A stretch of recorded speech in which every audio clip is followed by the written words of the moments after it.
guys! Hi, it's me, Chow22. Ayan siya guys.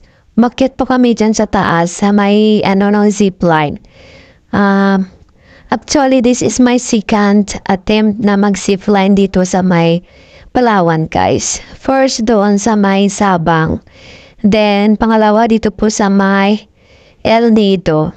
Ayan. So, pumunta kami dyan guys para mag-zipline. Ayan, let's go guys. Tara, samahan nyo kami guys. Sa sobrang excited ko guys, ayan, maaga po kaming pumunta dyan. Kasi kapag tanghali ka na pupunta, marami pong mga foreigner dyan guys. Maraming mga bisita na pumupunta dyan. Opo, puno-puno yun siya dyan. Ang haba ng pila dyan siya guys. Kaya, super excited ni ate nyo. Ayan, ang aga niyong pumunta.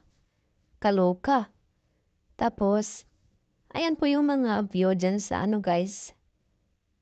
Yan. Tingnan nyo yung view dyan sa baba. Diba oh? Nandyan pa yung sunrise. O diba? Super excited talaga siya. Ang aga. Ayaw magpahuli.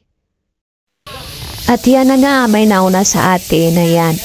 Dalawa po sila ng anak niya. Pwede din pong sabay po kayo. Kapag hindi masyadong mabigat, pwede din kayong sumabay ng anak mo. Ayan. So, sila po yung nauna. Antay na lang tayo ng ating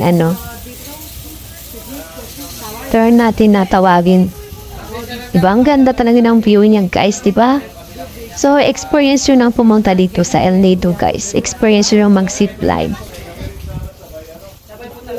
Minsan-minsan lang yan siya guys. Ayan. Ano lang naman? 500 yung bayad dyan guys. 500.